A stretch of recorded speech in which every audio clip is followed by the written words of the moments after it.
कुछ अच्छाई भी होला, कितनो बुरा हो के कहीं ना कहीं कुछ अच्छाई होला। यही कोरोना से हमने के दुश्मन बा, महामारी के रूप में आयल बा, लेकिन कुछ ऐसा चीज बा जौन के हमने बदलाव आयल बा।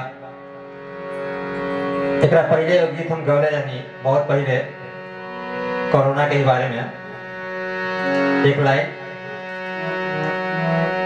अरे कोरोना कोरोना भइले बा दुनिया में भाई, अरे कोरोना के दोषी उनकर पापा, दोषी उनकर माई। अरे सुनिए लोगे करे माई के दोहाई। बहुत पहले का उदाहरण आई हमारा शिकायत रहे, एक गीत के माध्यम से हमने का परिवर्तन कोरोना के लिए कोरोना के बढ़ाई।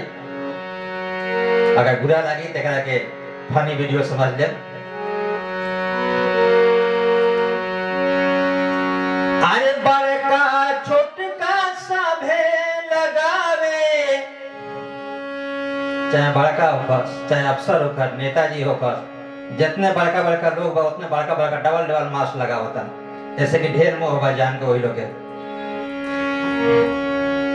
बड़का छोटका सभे लगावे, अरे अपना मुंह पे ताला, कोरोना हो तो हर गुण बगावलो न जाला, कोरोना हो तो हर गुण बगावलो न जाला,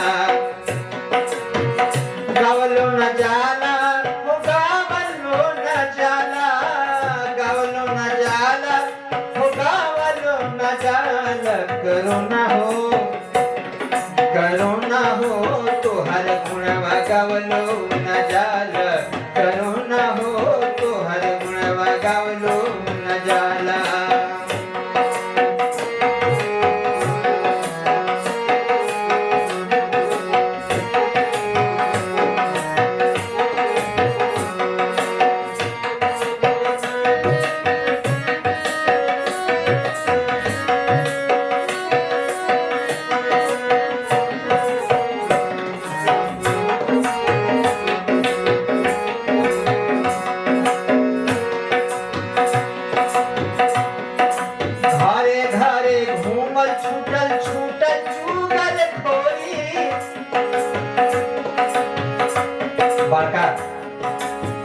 महराज लोग पहले घरे घरे घूम के एक घर के वो घर, एक घर के समाचार वो घर घूम घूम के चुगल खोरी करी लो।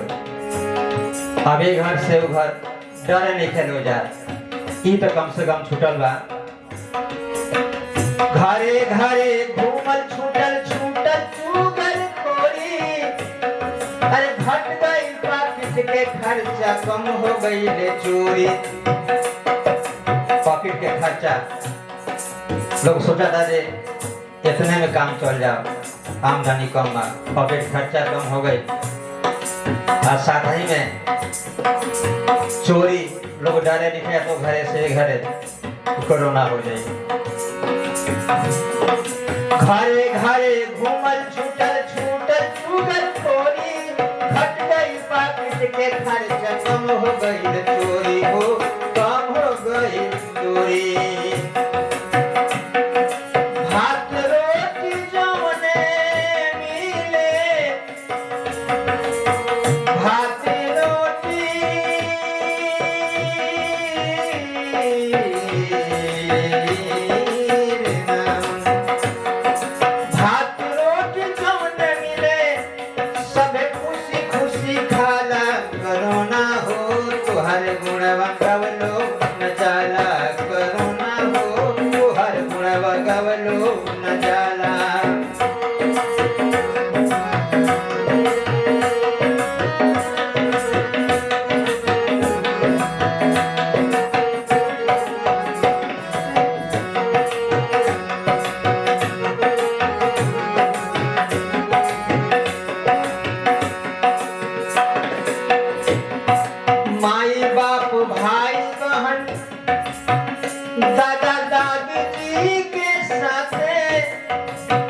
पहले ताला के लगे ना जाई, समय ना दी, लोग के घर बैठे के समय ना रही। अब तो सब लोग घर के अंदर एक संगे रहता, एक संगे रहे के मौका मिलल, एक दूसरे से मिलजुल के भी रहे के पड़ता, मजबूरी बा। भाई बहन ए माई बाप, भाई बहन दादा दादी के साथे, अरे नाक मुँह बंद करे अपन केहू जे खांसे। अगर घर में केहू एक आदमी के खांसी आ जाता है तो सब लोग भागा जाता है, कुछ फर्क बुझाता है। पहले ये खांसियाँ ना प्रभावित करता था, अब वह खांसियाँ एक आदमी जब कहाँ खांसता रहे तले सब लोग भाग गया था कहने आने। माई बाप भाई बहन दादा दादी जी के साथे नाक मुँह बंद करे जहाँ जाए केहू खांसे।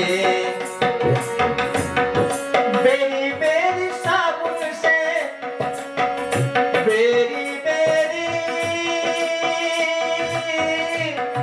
साबुन से,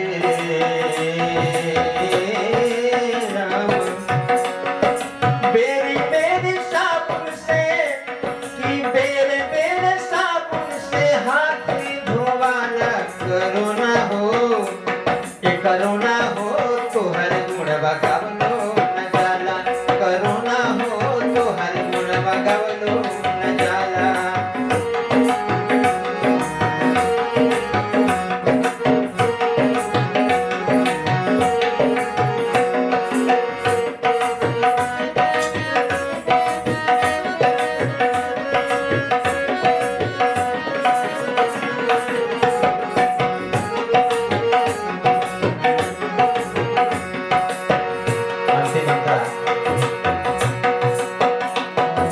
गरम गरम पानी पिए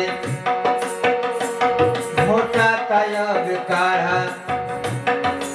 पहले घर के बुजुर्ग लोग कहे बाबू गरम पानी पिए, कहे कि हम ना पिए तुम ही घोटा। अगर काढ़ा बन जाए गीला है बुखार काढ़ा पी ल तो कहले तू ही ली ल, हमरा से काढ़ा ना ली लाई। अब तो बड़ा राय से सब लोग के घोटा आ जाता, ऐसे जा पियल ना जा घोटाता सबके करो के बनी। गरम गरम पानी पिए घोटाला या काढ़ा, अरे फल मूल मेवा चाहे खाना होके सादा, खाना कुछ सादा नॉन ही मिले फल फूल सब अच्छा लगता है। बड़का बड़का नेता लोके, बड़का के मतलब बड़का झूठ बाटी ना, गलत अर्थ मत लगाए लो। लेकिन ये कोरोना ऐसा बा कि जे भी बहुत बढ़िया बढ़िया नेता लोग मानत रहला, कोरोना पोल खोल रहा, यहाँ कोरोना कुछ काम कैले बा। ऐसे बड़का बड़का नेता लोके, बड़का बड़का नेता लोके, अरे फूल फूलल सारा, फूल फूलल सारा।